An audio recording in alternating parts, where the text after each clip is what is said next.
Cougar, you still there? I'm here, Bay. All right. Yeah, we got a little surprise for everybody here. We have the current Liberty All-Star Wrestling Heavyweight Champion. He's on hold right now. We're going to put him on here with you. Is that all right with you, Cougar? Certainly. I've been watching his films. I'm impressed by the young man. All right, let's go to line 4, too. Jimmy Jannetty, you're live on the air. Yo, what's happening? What's up there, champ? Nothing, man. I can't hear Cougar at all, though. No, Cougar, you there? That's all right. You ain't missing much. Yeah, I'm here. Oh, there he is. All right. There he is. Man. What's going on, man? What is happening, champ? Oh, not too much. Sitting here in this lovely, lovely fall weather we're having. Oh, there is something lovely, sir, and it is your talent. I have been watching films and reviewing them. I, as you, are a winner. I am looking for someone to make a legend. You are already a star. You are in the upper echelon of wrestling talent. I want to make you a legend, such as Cougar Trees is. I have in my possession that I got from the Middle East the most devastating hold that the world of wrestling has ever seen. When I show you this hold with your talent, there will be no one in the world who can even last 5 minutes with you in the ring. Well, that'd be absolutely beautiful. What is this hold called? The 5 Fingers of Death. I thought I was going to say 5-finger discount. Hey, I've seen... No, we're not talking about the South Philly hit mob here. I've actually seen Cougar's wardrobe. I can believe a 5-finger discount was involved. Yeah, right? For those of you who don't know, a little background on Jannetty, actually, he won the belt last year from current WWF star Steven Richards. Yeah, he actually is the teacher of Steve Richards, too. That was fun. Yeah, they've had, in Liberty especially, some of the best teacher-student battles I think I've ever seen. Them two went back and forth, and it's kind of funny, you know, the teacher came out on top. As a matter of fact, Richard's debut match was against yourself, wasn't it, Jimmy? Oh, a while back. Yeah, that was 92, 93. 92, I believe. Yeah, it was a 20-minute draw. I remember that match down the old Bar Wars shows. Hey, Jimmy, how does it make you feel knowing that some of these guys that you trained are going on to bigger and better things? I mean, is that you know, as a teacher, what does that make you? How do you feel about that? It makes me proud as hell, man. I mean, they have the opportunities that I didn't take back when I could have. I could have taken the opportunities to travel around and go up to Titan and go up to World Championship Wrestling, and I didn't take them. I took other roads. I wasn't really interested in that. And I'm very happy that these guys have taken on and done what they wanted to do. Richard's always talked about that, and I'm happy that he had the opportunity, and now he's showing his talent. So he's showing his mouth more than his talent nowadays, but, you know, he was always like that back then. You can be honest with us. There's only a few million people listening. Aren't you a little bit jealous? No. Hey, man, let me tell you something. A long time ago, I talked to Cactus Jack, and he used to tell me all the time about how he lived out of his car and all the sacrifices that he made. Right. And to go into the politics of wrestling would be, I mean, hey, you know better than I. Sure. You know? Who wants that? Who needs that? You know? But how about the big paycheck? The big paycheck? Hey, I'm making the money now, you know? What do I need to go traveling around for? I'm home every night. I'll tell you what, Jimmy. You trained me, actually, and I give you full credit for everything that I know in the sport today. You trained me. Well, God bless you. Well, I will never deny the fact that it's all your fault. Yeah, thanks. I'm actually really proud of the fact because you taught me a lot of things that some of the kids coming up today don't know, and that's respect, and how to go about business the right way. And I think, you know, because I was trained by you, that's probably why I'm not going any place, because you taught me too much respect for myself. And exactly. maybe if I was took the shortcut, I might be doing a little more. But you know what? I'm happy, and I was just proud to be associated with you. Yeah. Well, and I appreciate it. You did what you wanted to do, and we all did what we wanted to do. Richards went and he did.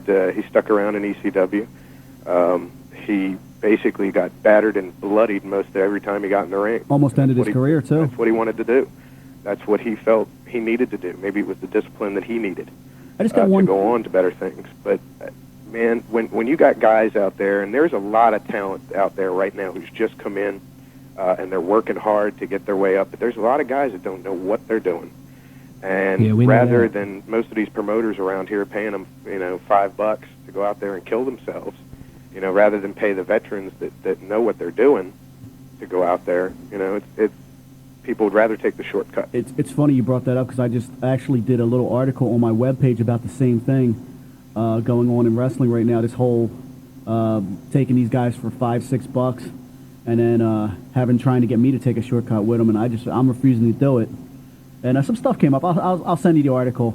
Yeah, let's get Jimmy Jannetty's spin on the whole thing. Today we're doing a topic, and the topic is if you think the internet is partially responsible or fully responsible for the whole wrestling explosion today. As far as people's interest in it, no. It's given them more of an opportunity to read about, people in Philadelphia read about the people in California. Right. And the people in Japan, the people that they don't normally get to hear about watching television.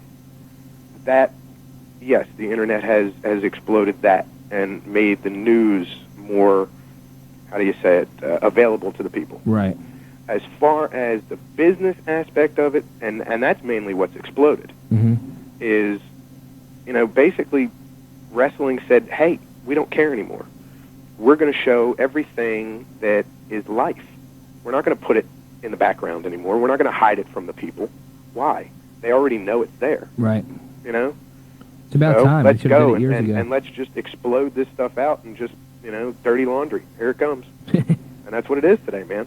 People don't care. Right. Wrestlers don't care anymore. They're going to get one way or another. They're going to get where they want to go. They don't care if they curse. They don't care if they, whatever they do. Yeah, before it was always like... there was a respect. Yeah. And there's not anymore. No, right? there's not even respect between wrestlers anymore like there used to be. Yeah. It's just exploded into, I'm going to get mine, and that's it. Where it was like that before, but there was a certain line you didn't cross. Yeah. Now they've crossed it. And it actually seems like the young kids are crossing it more than the veterans now. Yeah, because the young kids know that that's the only way they feel that they can get anywhere. Oh, you get somewhere by hard work. Sure. That's what I was taught. And now nowadays, what it is there's more TNA in wrestling, which it had its place. It always had its place, but the wrestling came first. Testin Albert? Huh? Yeah, well, TNA and Trish and... okay. And all of them. But I'll tell you something. I give a lot more credit to the Cougar's Titan still there? girls than I do the WCW girls. Yeah, well, the WWF, it just seems like they're trying to at least give them some modicum of respect by helping them work. But you know what? I'm going to just tell you right now, female valets, in my opinion, are driftwood. They serve no purpose out there but just to look at. There you go. That's it. There are a lot of girls, and I don't want to pick on everybody. There are a lot of girls who worked hard and they know what they're doing. WCW. Ouch, that hurt. Make the world go away. Yeah. It's just no. Those guys up there, they just don't try too hard anymore. Right. That's obvious by the power plant. When I was coming out of school, if guys like that came out of a wrestling academy, their teacher would hang his head in shame. Yeah. A lot of the guys, there are a couple guys with some talent in there, but from what I heard, they went through it about 20 times. Right. They're just not trying. None of them. Even if you look at Kevin Nash now, they don't try. They don't care anymore. Real quick before we run out of time here, because we have one more call to get to, I just want to ask you this, Rand. If when you were teaching, if a guy came out of you, why do you think it just went downhill like that? Teachers just seem. Every student that you train is a reflection upon you. And, that's why I said I'm always glad to say that I'm trained by you. What do you think is going on with these guys now, coming out of school not knowing what they're doing? Do you think their teachers just stopped caring? No, there's just a lot of guys out there that open schools that don't know what the hell they're doing. I'm talking They WCW. didn't know what they were doing. There's even WCW Power Plant. They're just pumping them out. They're trying to get some people out there. They always did that. Even Kevin Nash, when he came in, he knew nothing about the sport. And they threw him in there because he was 7'5" and right. 200 and something. You know what I mean? And he had 8 different gimmicks. Yeah, they needed a big man in the sport, and they've always done that. Wrestling has always done that. Now they're just doing it on a more on a bigger basis, on a bigger scale. Jannetty, man, thanks for calling in. Yeah, we're up to Cougar. We're up to cut you guys both off. We only got 5 minutes left of the show. We got another phone line lit up. Oh man, well this was fun. I appreciate it. Yeah, man, guys. we loved you calling in. Is it raining down there in Virginia? Oh, it's pouring down here. It's nasty. nasty. It's pouring too. Yeah, are the Eagles still winning? Dude, I have no idea. That's all right. Sucks. I'm in Virginia. You think they'd show the Cowboys? No. Sucks. You guys have fun, man. Stay out of the rain, and we'll be seeing you soon. All right. Take it easy, guys. Take care. Cougar. See you, baby.